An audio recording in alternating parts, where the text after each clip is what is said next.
자, 116회차 전산 회계 1급 문제 6번입니다. 자, 장부조회에 대한 문제입니다. 자, 여러분들 장부조회는 8가지 중에 3문제가 나오게 돼요. 그래서 회계 쪽하고 부가가치세 쪽으로 해가지고 총 8가지의 키워드가 나오는데, 자, 이렇게 해서 이제 언급을 해보면 이렇게 돼요. 회계 쪽은요, 회계 2급에 나오는 기본적 5가지가 나옵니다. 그래서 이제 총계정 원장, 계정명 원장 뭐 똑같아요. 두 개 다. 근데 건수가 있냐 없냐 그 차이뿐이고. 두 번째는 거래처 원장. 그 다음에 세 번째는 1월계표.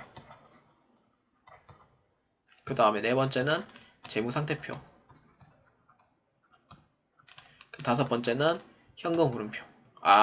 현금 출납장입니다. 이렇게 나와요. 이거는 회계 2급과 동일하게 나와요.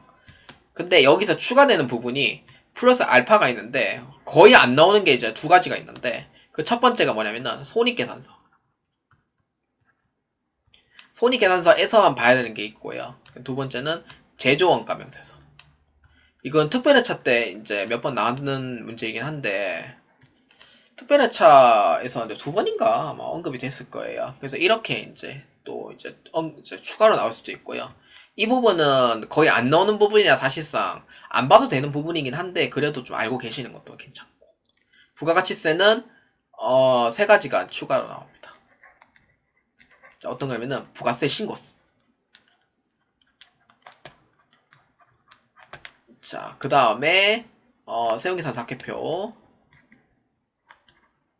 세용계산 사개표는요, 키워드가 어떻게 되냐면은 그 거래처에다가 부가세를 같이 나왔을 때 이제 세용계산 사개표를 이제 보면 돼요. 그러니까 거래처만 나오면은 거래처 원장이 되고요. 거래처하고 부가세하고 같이 언급이 되면은 세금계산 사개표를 보아주시면 돼요. 이렇게 보면 되고, 그 다음에 마지막은 메인 매출장입니다. 메인 매출장 같은 경우에는요, 주로 이제 면세나 주로 이제 카드나 현금 영수증일 때 많이 이제 검색을 하셔서 보시는 게 가장 정확해요. 자, 이렇게 해서 이제 해가지고 총 8가지 중에 3개가 문제가 나오겠다, 이렇게 보아주시면 돼요.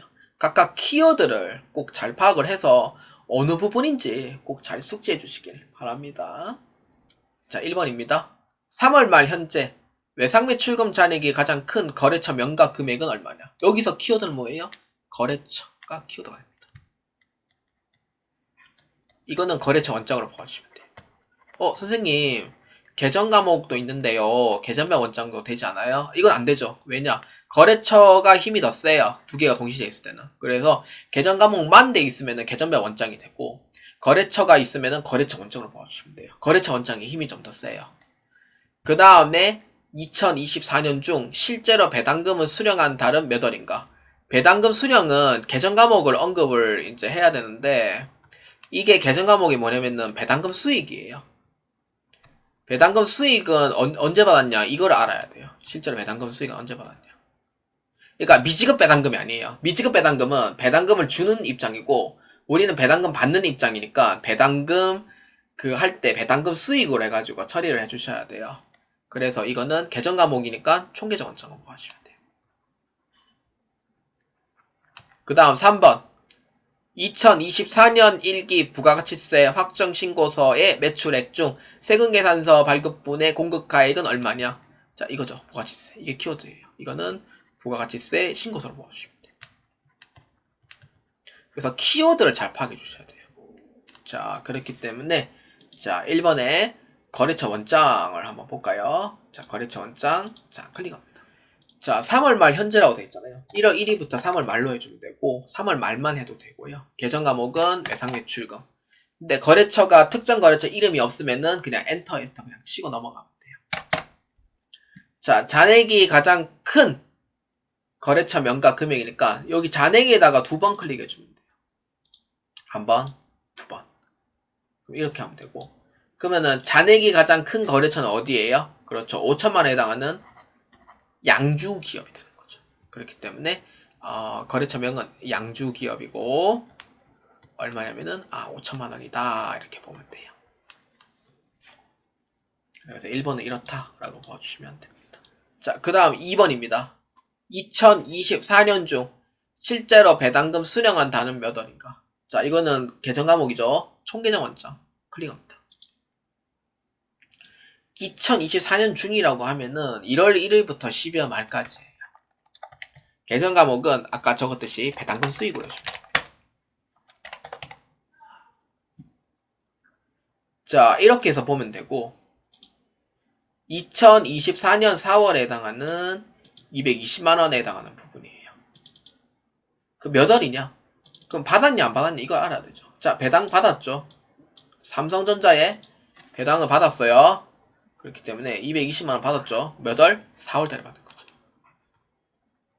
이렇게 보아주시면 됩니다. 자, 그 다음 3번입니다. 2024년 1기 부가가치세 확정신고서에 세무계산서 발급분 공급가액이니까 부가가치에 자 클릭하시면은 부가가치세 신고서가 있어요. 자, 여기 자 클릭합니다. 자, 1기 확정이 언제예요? 4에서 6월이죠. 자, 여기서 언급하는 부분.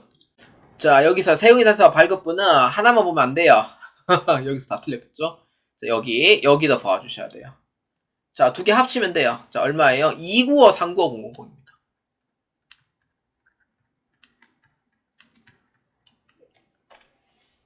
자, 다시.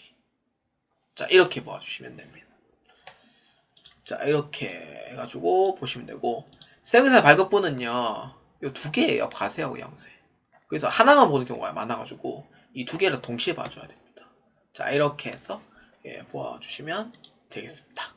자, 그러면은 이런 문제 답안 작성에 자 클릭을 해서 자, 거래처명 양주기업 금액 5천만원. 자, 배당금 수익 4월달이고요. 자, 금액 얼마? 295-395-0001 이렇게 해서 닫기 눌러주시면 됩니다. 답안 저장은 USB가 있든 없든 상관없어요. USB 없어도 뭐 상관없으니 뭐 그냥 한번 눌러보시는 것도 뭐 나쁘지 않다고 생각합니다. 자, 여러분 문제 풀이 및 해설이 모두 다 끝났습니다. 합격률은 43.59%입니다.